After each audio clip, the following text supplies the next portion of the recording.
These are 11 unconventional ways for you to become a better and more successful interior, architecture, or real estate photographer. And in case you don't have the attention span to make it all the way through the video, here they are in no particular order. Clear your mind, bring food and water, set goals, accept the waves, trust the process, learn to say no, manage your money, view every shoot as an opportunity, be healthy and fit, stop following other photographers on Instagram, and start a small mastermind group. Like I said, these are unconventional tips, so there's nothing in here about camera settings, composition, marketing, and most of these probably need some explanation. So let's break them down. My first unconventional tip to becoming better and more successful as a photographer in this space is clear your mind before your shoots. The kind of work we do as photographers is extremely mentally exhausting. Throughout a shoot, we are not only calculating shutter speeds, f-stops, and ISOs, but we're also computing compositions and paying attention to minute details. We're figuring out flash powers and where to shape and flag light. And we're also editing like bracketed shots and composites in our head, all while managing client expectations and trying to make small talk and just trying to be a decent person to be around while we're on site. So, in order to creatively perform your best, you should go into each shoot with a clear head. This almost certainly means going to bed a little earlier the night before a big project so you're well rested. This also might mean doing stretches or breathing exercises before you leave the house. It might help to drive to your shoot in silence without a podcast or music on. Whatever it is that allows you to calm your mind, do that so you can show up at call time ready to give the shoot 100% of your focus. Number 2, bring food, snacks, and water to your shoot. This one is also about being 100% focused on the creative work in front of you. If you keep yourself fueled properly throughout a long day with good nutrients, it will be one less thing you have to think about so you can focus on creating great images. Know yourself, plan ahead, overpack that lunch bag just in case, and be prepared for anything. Number 3, set goals. There's a popular saying in the self-help world that has many variations, and it goes something like this: what you track, you can impact. So if our plan is to become better at what we do, how do we actually know if we've improved? You can't really get to where you want to go if you don't have a very clear vision of where that destination is in the first place. Like, how can you go from point A to point B if you have no clue where point B actually is? I recommend writing down very specific goals at the beginning of each year. Then go back and track and reevaluate them each quarter. At the end of the year, reflect back on them before writing out new goals. Do you want to work for a particular client or type of client? Write that down. How many shoots per week, month, or year would you like to do? Get it on paper. Do you want to make an average of X amount of dollars per shoot? Well, write that down. How much money do you want to make in a year? Let the universe know by setting a goal.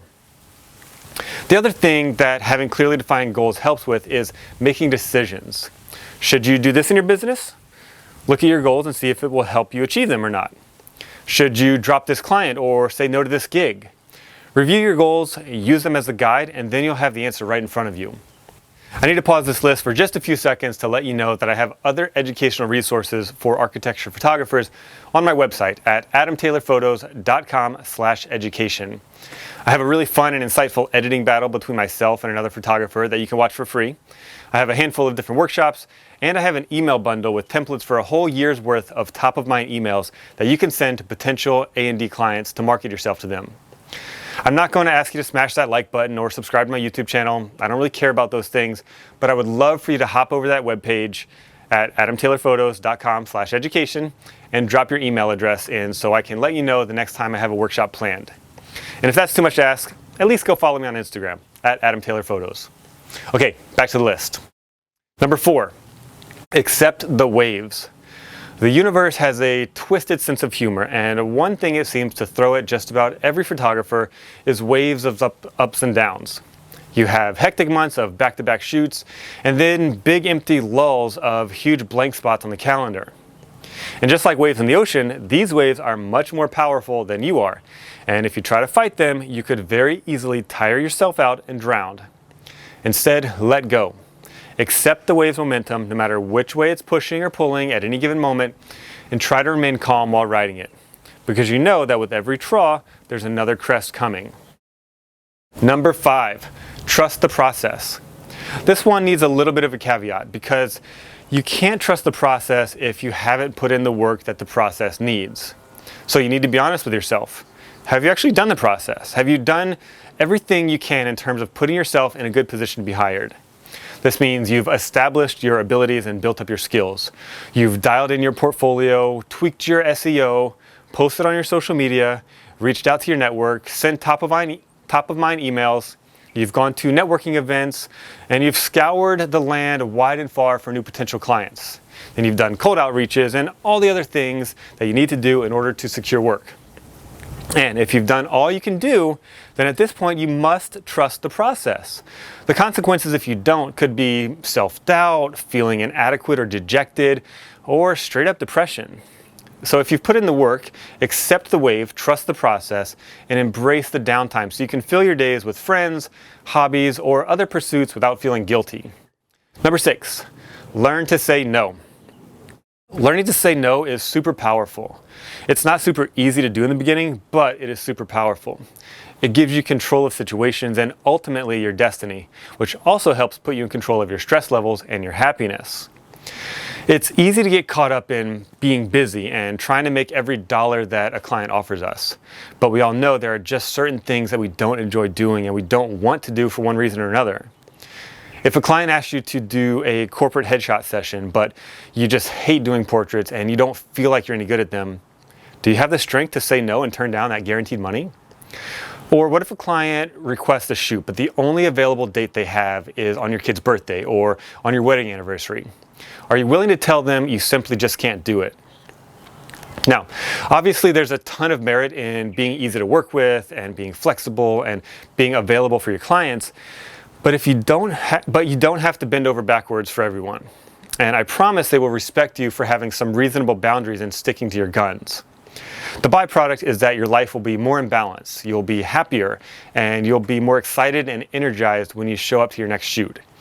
And bringing that kind of, I actually want to be here doing this right now, enthusiasm to your shoot will absolutely translate into better results in your work and becoming a better photographer. Number 7, learn to manage, save, and invest your money. This one actually makes accepting the waves, trusting the process, and learning to say no so much easier. Essentially, if you're constantly stressed about money, it will be much more difficult to do those 3 things. Step 1 is managing your money. This might be creating a monthly budget so you know where your money is going and how much needs to come in order to sustain your current lifestyle. It could also include tracking your net worth, because remember, what you track you can impact. Step 2 is saving your money. It really doesn't matter how much money you make if you don't learn to actually keep it. So saving is very important. Investing your money is the final step here to really build security for yourself and your family so you can remove financial stress from your life. And all this ties back to being able to give your complete focus to your work without being held back by other looming thoughts and stresses. Number 8, view every shoot and every editing session as an opportunity to learn and grow. No matter where you're at in your career, there is always room to improve. And you wouldn't be watching this video if you didn't already agree with that. But it's too easy to fall into that rut and just kind of run on autopilot. I get it, you've photographed the kitchen remodel 1,000 times and you might feel a little bored by the idea of shooting another one. So how can we turn that boredom into excitement?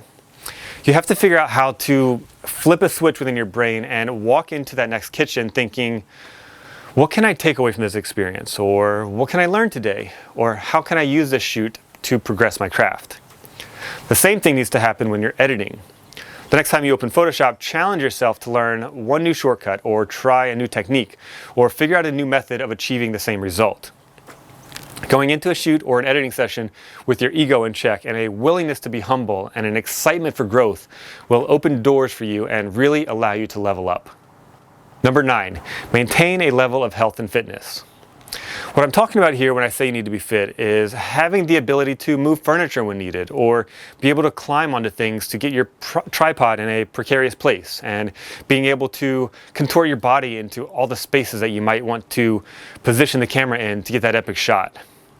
Remember, we talked about the concept of having less things to think about during your shoot, so you can focus more of your attention on the task at hand.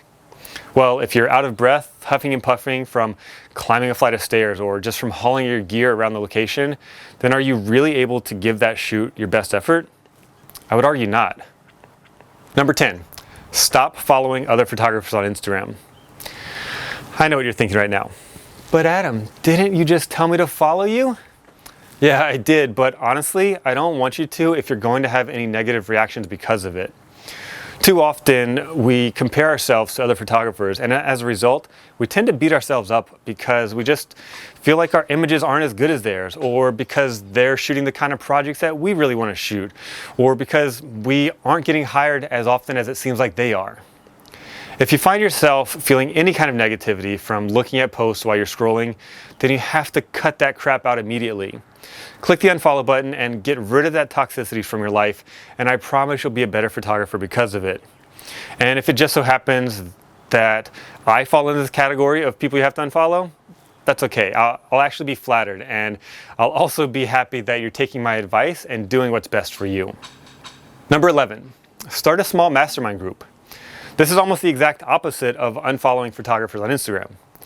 What I'm suggesting is to find a group of 3 to 7, no more than 10 photographers who are all in different geographic regions, but roughly in the same place in their career as you, and start a little mastermind group. This could be a weekly or a monthly call, or better yet, a private Facebook group.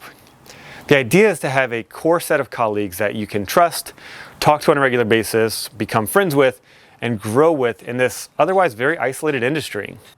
So instead of posting your nuanced questions in a large Facebook group and just getting short, non-specific answers, you'll have a place where you can have more meaningful conversations with people you've already built personal relationships with.